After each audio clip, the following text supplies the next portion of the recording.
Darions Gifts by Nina Delamere. This is a 4-part audio drama. Episode 3, Earth Seeker.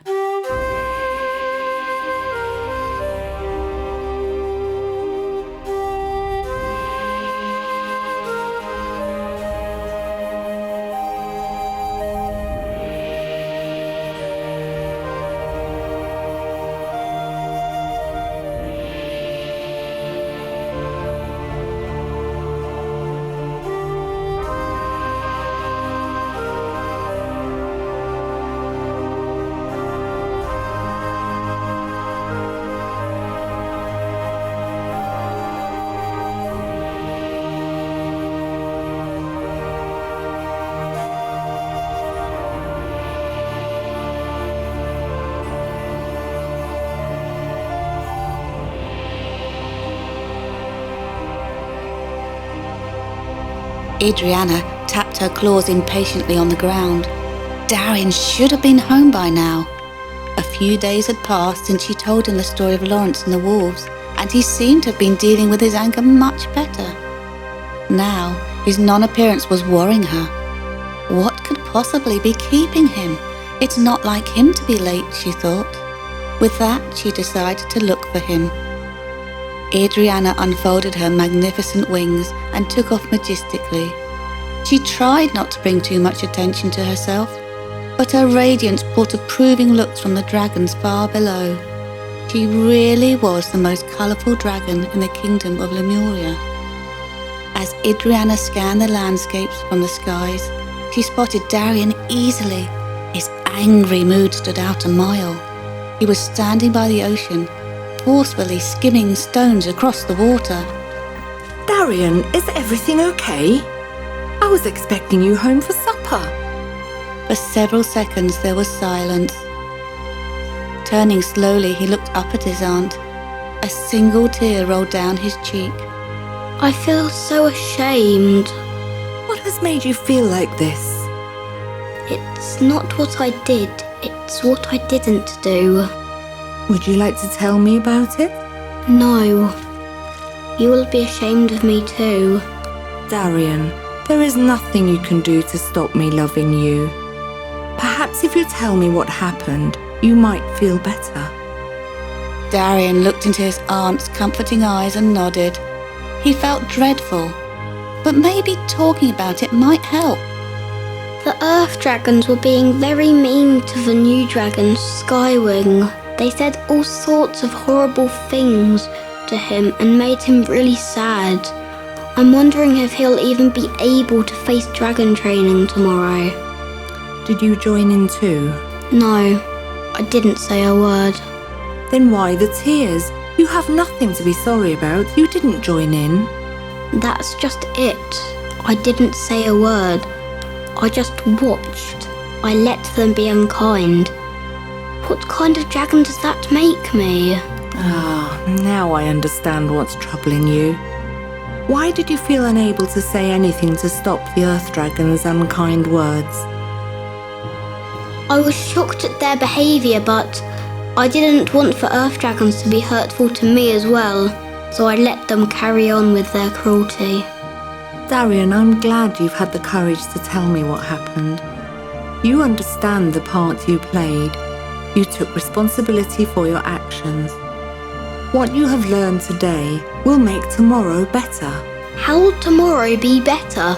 How can I face Skywing ever again? Tell me, what will you do tomorrow if the Earth Dragons are cruel to anyone else? I will speak up. Good. Then you've learned how to respond to those that bully others. Tomorrow you will stand in your own power. My own power? What do you mean? Standing in your power is about reaching down into the depths of yourself to find your true voice and inner strength. You speak your truth, even if others are not ready to hear what you say. Embracing the concept that everything in life happens for a reason. Nobody can take your power away from you unless you let them. It's simply about knowing oneself. Darion absorbed her words quietly. Why do some dragons take pleasure in being unkind? Adriana shuffled close to her nephew and draped a comforting wing around him. Sometimes it makes them feel in control, but underneath they're probably feeling sad and scared. Dragons who are unkind have usually been treated badly themselves, and they act out their pain on others as a way of feeling in control.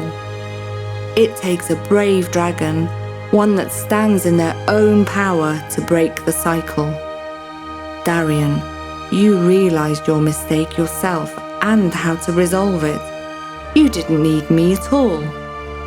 Darion shook out his wings and stood up straight. Adriana felt he was growing taller before her eyes.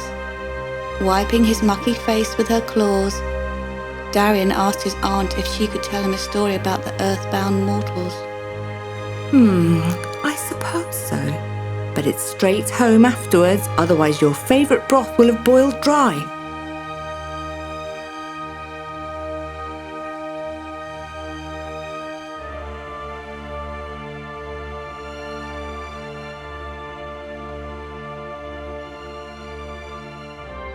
Flynn looked longingly at the stars.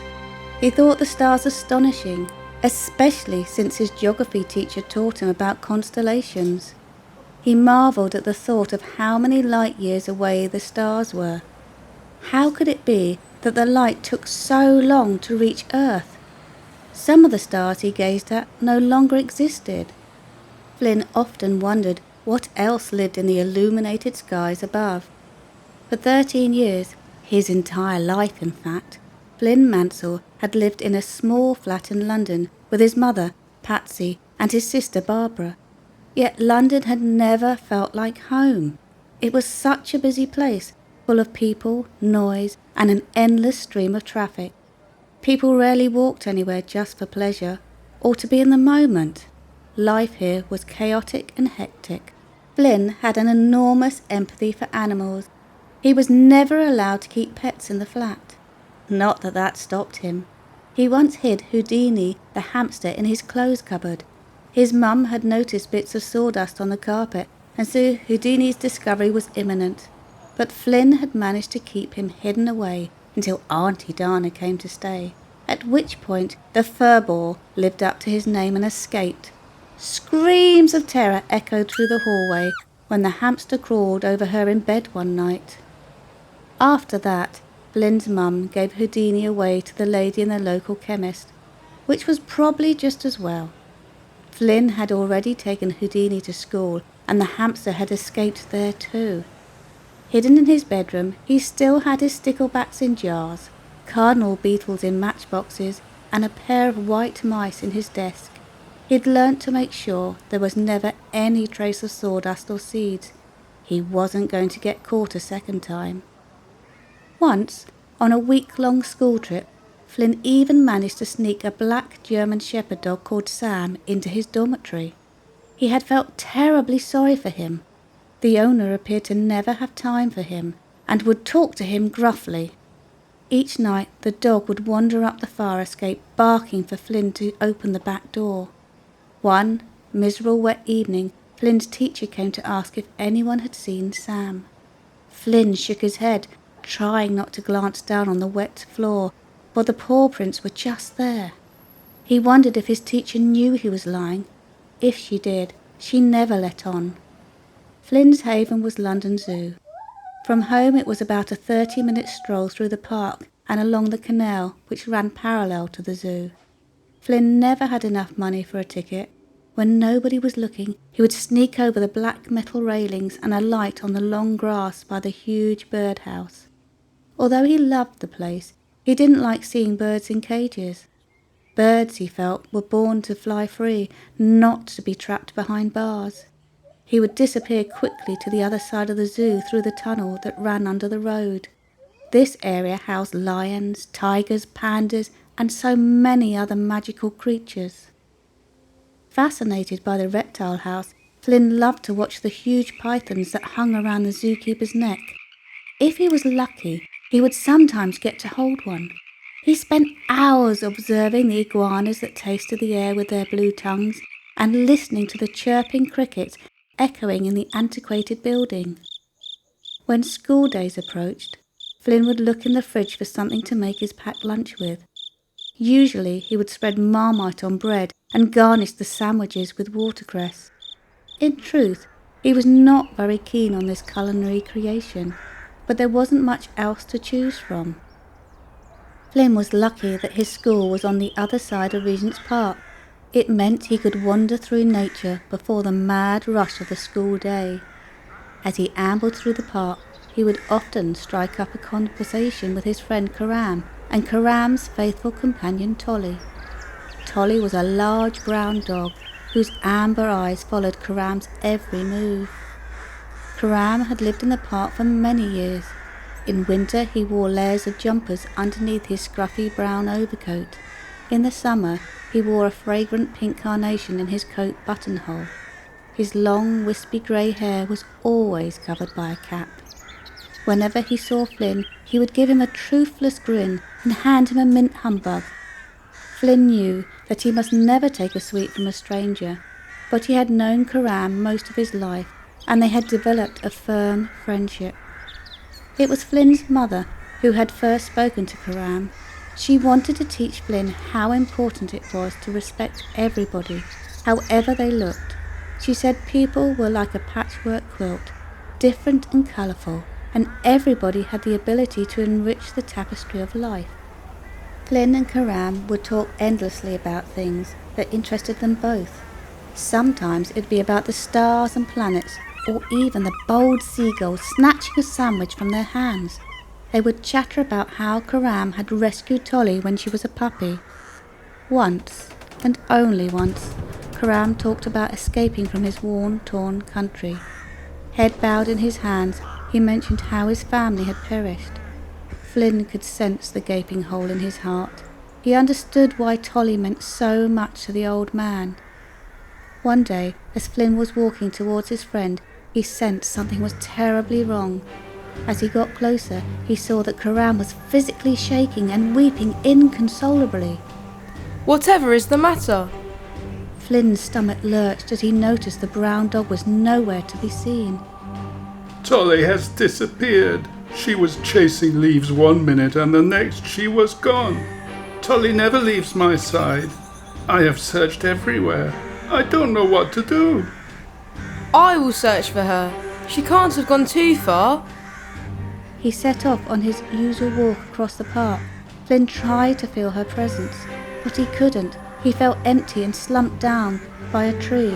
As he did this, he heard a tiny voice saying, "You won't find her sitting there." At first, Flynn thought he imagined it, but the voice came again, only with more urgency. "Get up, you lazy boy! Tolle needs you!" Looking on the ground, Flynn saw a tiny beetle waving its antennae. It's not possible, he thought. With that, the beetle started to make the long journey up Flynn's trouser leg and onto his shoulder. Do you know where she is? "Yes! Sven the goblin has captured her!" A goblin? Be serious. "I am! You talk about being serious! You are conversing with a beetle!" This made sense. Flynn decided to wonder about the talking beetle later and deal with the problem of Tolle's whereabouts now. What does a goblin want with Tolle? "To eat her, of course! It can't be allowed to happen! She has been a keeper all her life!" Flynn had no idea what a keeper was, but he felt it must be important. Please tell me where she is. To which the beetle replied, "The beautiful keeper, her paws thus tied, the goblin trapped her and told her lies. She can be found in a world underground, where nothing is heard, not a single sound. The dark flowing water is not clear. You must go now, don't show your fear. She is held in a tunnel near the cage, where enclosed animals pace with rage. The goblin is ugly and covered in mud. It is necessary for you to shed your blood. The brick-built tunnel connects the portal for you to find a mere earthbound mortal. Know thyself so very well, for only you can break his spell. Show the goblin his shadow self. This will bring forth his light and wealth. Look into his thoughts and his eyes. It is here you will discern truth from lies. Move forward on your journey, courageous seeker. Return our brave and powerful keeper. How am I meant to work out this riddle? Please just tell me where she is. But as he looked around, Flynn realised the beetle had vanished. He let out a long, despondent sigh. He asked himself, found beneath the ground? What kind of useless clue is that? If it's somewhere that doesn't have sound, maybe she's trapped in a vault. And what on earth is a keeper? Flynn scanned the landscape, repeating the line. The dark flowing water is not clear. The lake in front of me is murky, he thought, but it doesn't flow. He could feel his frustration growing. He decided to find Karam and see if he would believe him. Karam was nowhere to be seen. As Flynn walked, his mind became more focused. There is other water, he thought suddenly. The canal, it flows brown. What was that verse again? Something about a cage. And in that instant he knew Tolle was being held in the zoo. With quickening speed he set off through Regent's Park towards Camden Lock Canal. For the second time that day, Flynn climbed over the metal fence. Earlier, the railing seemed exciting, but in the dark, they felt cold and menacing. The spikes threatened to impale him if he slipped. He had to make sure he was balanced not only in mind, but body as well. The zoo looked so different. Many of the animals seemed to be staring expectantly at Flynn. There was an owl with one eye transfixed on him. The owl seemed to give him a wink. Flynn heard the roar of a lion and the grunt of a wild boar. Where to now, he pondered, pacing through the enclosures. An okapi glared at him and mewed. Hey boy, what are you doing, disturbing our peace? I'm looking for Sven the goblin. You're looking for the goblin? You sure you want to find him? The only friends he has are silent ones. Many friends have visited him and never returned. Flynn's legs started to shake. He was beginning to feel very nervous. He has captured Tolle, my friend's dog. I need to get her back. Good luck with that. I hope your friend is worth all this trouble. You will find Sven where the tunnel meets the portal. The okapi turned its back and trotted away. Flynn shook himself and wondered if there was something wrong with him. Surely it wasn't normal to be hearing animals talk. Another thought occurred to him. What if everyone was supposed to understand animals? What if these precious animals' lives had been changed because people didn't listen to them, so they stopped talking to us? The only tunnel Flynn could think of was the one that connected the north side of the zoo to the south side. It must be this one. Flynn ran as fast as his legs could carry him towards the tunnel. Once again he heard the roar of a lion, as if the lion was spurring him on. Breathing deeply, slow, deep breaths, Flynn told himself. As he approached the tunnel, he could feel an unusual energy spiraling around him. It made him feel sick and dizzy. The line of the verse the beetle recited about shedding blood was really beginning to worry him.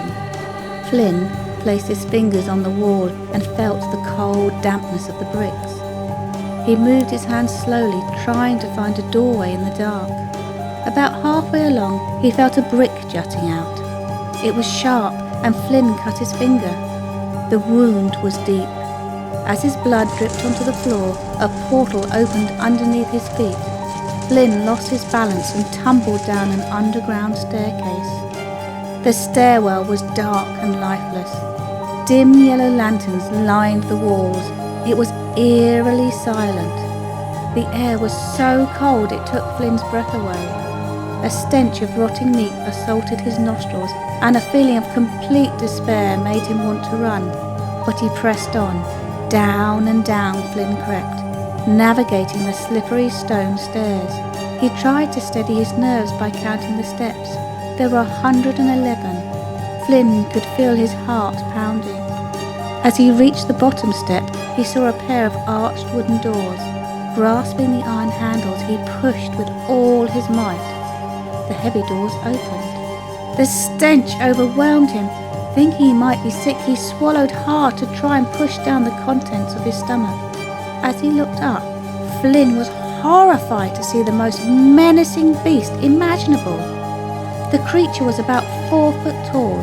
Bat-like ears framed his wizened face. His eyes looked empty and soulless.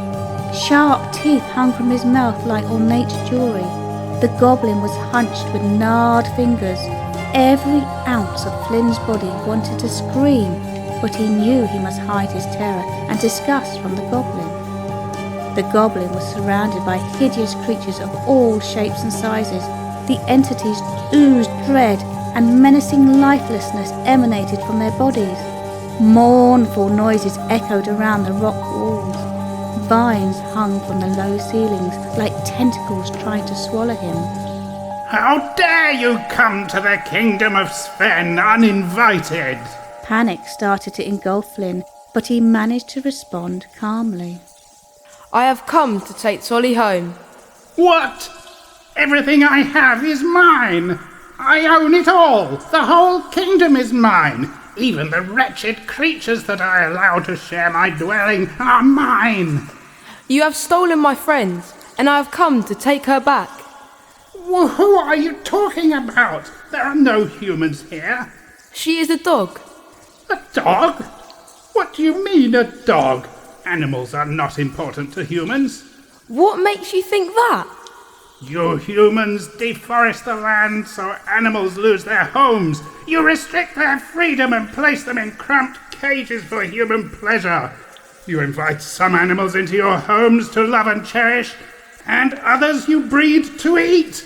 You cannot tell me that an old dog has any value to anyone. She is of no use to you, but she will give me a hearty meal. The goblin licked his lips and rubbed his filthy clawed hands together. No, Tolle is much loved. Yes, humans have made many errors and have damaged the land and seas we depend upon, but many are now working to right the wrongs we've done. There is a change coming. What does the dog offer the human? Tolle means the world to my friend. She's his keeper and his family, offering warmth and comfort when he is cold and lonely, a faithful companion who listens to all of his worries without judgment. Tolle is the reason he gets up each morning. This is my kingdom, and you can't have her. You should leave now whilst you still have a chance. I will not leave her behind. Flynn gazed directly into the goblin's eyes. Sven had never had anyone or anything refuse an order, let alone look deeply into his eyes. It made him feel unsettled. No one had ever dared to question him. What was this magic the boy held? It made him appear without fear. Whatever it was, the goblin wanted it. Sven was growing old. The only way he could make the creatures in his kingdom follow his commands was by threatening them with evil acts. He broke their spirits by separating them from their friends and families, by withholding food and continually telling them that they didn't need to think for themselves. He fed them lies about how he was saving them, but he was using them for his own benefit. They served his purpose. Sven scratched his bristly chin thoughtfully. Very well. I will let you take the wretched beast on one condition. You must agree to return before the next full moon. You will bring with you that which you treasure most. If you fail or lie to me, I will hunt you down and destroy all that is precious to you, including the dog. Do we have a deal? Yes. With that, Sven ordered his creatures to go and untie Tolle and bring her to the boy. When Tolle saw Flynn, her dull eyes lit up with joy. She bounded over to him, jumped around his legs, and licked his hands and face, her tail wagging all the while with sheer delight at seeing her friend again. The goblin looked on in amazement. He couldn't understand what he was witnessing. Sven had never seen so much happiness and unconditional love before. He felt confused as the dog and the boy held on to each other, lost in the moment of their reunion. Thank you, Sven. I will return before the next full moon. With Tolle by his side, Flynn ran up the stairs, 2 at a time. He could hear the goblin screaming, Don't forget our deal! Don't try and trick me! I will know if you are lying! Breathing heavily, Flynn found the nearest turnstile out of the zoo. Tolle followed him. Within minutes, they were back in the park. This was the first time Flynn had walked through the park at night. His mind was racing. What would Sven accept? What would happen if he didn't like what Flynn gave him? He didn't doubt that the goblin would find him and make him into a hearty meal. Walking past the lake, Flynn watched the swans gliding across the still waters. Everything felt surreal. Flynn could feel Tolle's pace quickening until she was almost running. She can sense Karam, thought Flynn. Karam was sitting on a bench staring into space. Tolle jumped onto his lap and nuzzled him. Karam burst into happy tears. Oh, my beautiful friend, where have you been? Are you hurting, my darling? Flynn sat next to Karam and wondered what he should tell his friend. Karam sensed Flynn's hesitancy and calmly waited for his friend to decide to speak. And in the end, Flynn told him everything. It felt good to talk. His friend neither laughed nor told him what to do. Instead, he simply said that he believed in Flynn, that Flynn had the power inside of him to find a solution. Karam would stand by his side, and together they would confront the goblin. Although Flynn felt comforted in his friend's words, he felt scared of the path that lay ahead.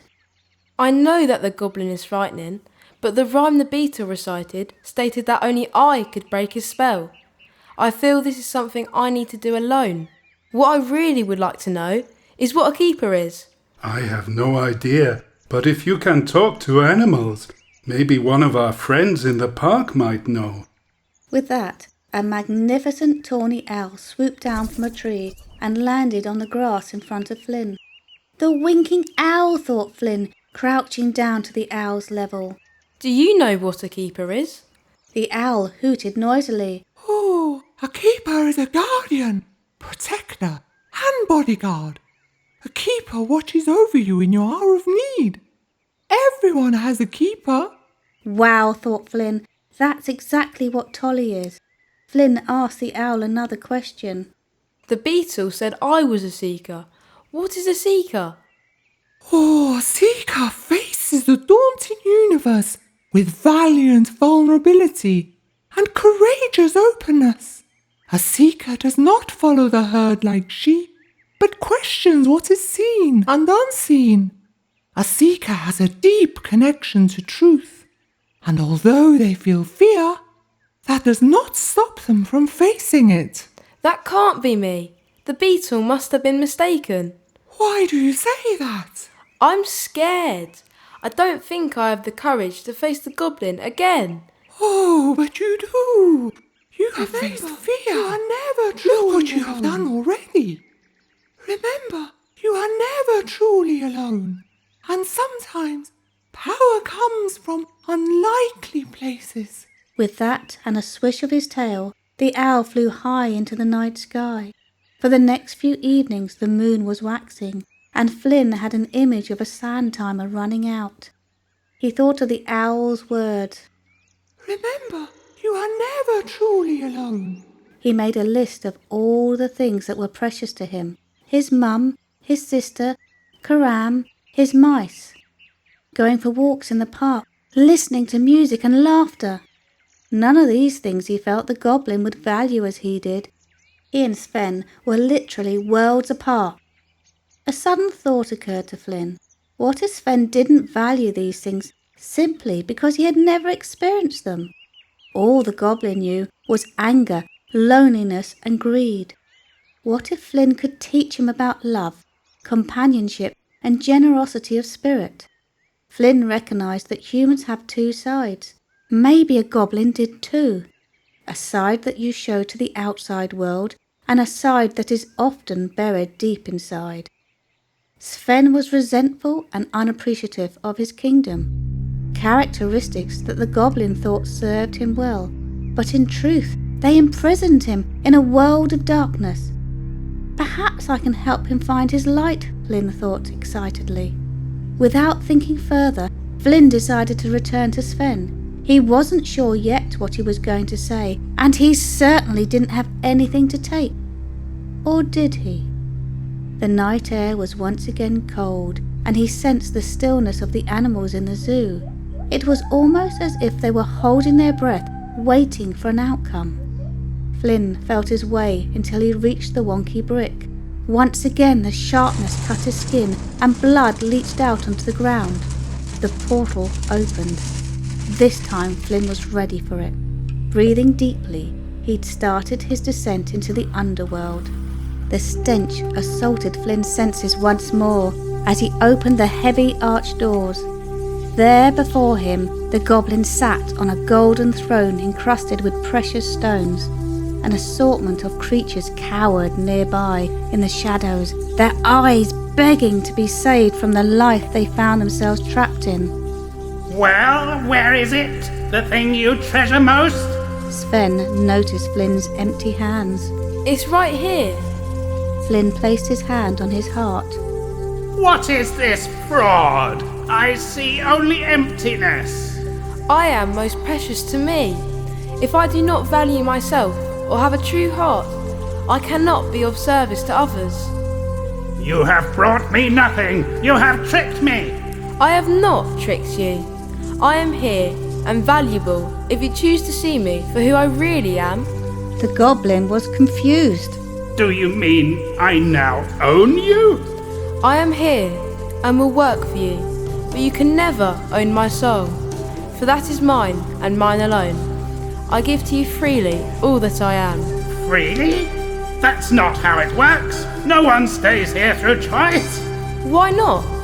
Because I make them stay here through fear. It doesn't need to be like that. I know no other way. I can teach you. It's too late. I am too old to learn. Flynn could see a glimmer of light. The goblin held no real power at all. It was just an illusion that creatures in his kingdom help perpetuate with their own feelings of anxiety, a mass consciousness of fear that every soul fed on. Flynn pulled out a tiny, shiny object from his trouser pocket. The goblin glanced suspiciously, screwed up his eyes and spat. What is that? This is a mirror. Take a look if you would like to. The goblin peered into the mirror and was shocked at what he saw. Sunken skin and soulless eyes snarled angrily at him. Who is this dreadful creature? I do not recognize him. What is this deceit? This, my friends, is you. Can you see your anger and frustrations? The mirror reflects back what you project. Sven fell to his knees. He saw something that frightened him even more than his own reflection. He saw death. He realized that this was no way to live. Please help me. Not because I command you to, but because I would like to learn from you. Flynn nodded. He knew he had managed to chisel away a little bit of the barrier that surrounded the goblin's heart. Of course. Have you noticed? You have already started to help yourself. There is growth in asking for help and in making mistakes, if we learn from our actions. How can I be a leader without controlling through fear? I am weak and old. No one will listen to me. You may be right. You might not be able to control your people. Only time will tell. They need a leader, not a prison guard.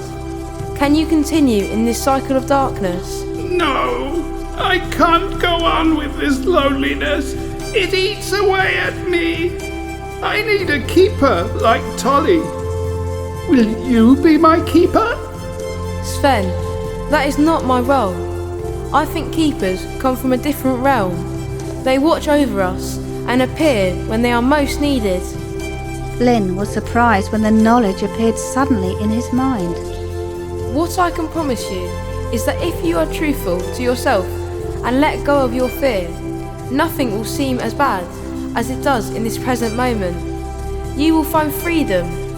Perhaps you will rediscover a part of you long forgotten about. You may even discover who your keeper is. Everyone has one. Flynn watched in amazement as the heavy-lined features of the goblin changed. He looked younger and his soulless eyes began to sparkle. The air felt less dense. There was a feeling of optimism. Flynn knew that a great change was coming. Sven nodded his head as if he could read Flynn's thoughts. I think you are very special. Please come and visit me when you are passing. I would like that. Not because you have asked me, but because I want to. Flynn took out a box of matches from his pocket and a small candle. As he struck the match and lit the candle, a grin appeared on the goblin's face. You did bring me magic after all. Yes, remember that no matter how much darkness there is around you, a little light can banish the shadows. It is late. You must be on your way. Flynn's face lit up. The spell had been broken. There seemed to be an understanding between him and Sven. Perhaps even the start of a friendship. They both had their freedom as important as life itself.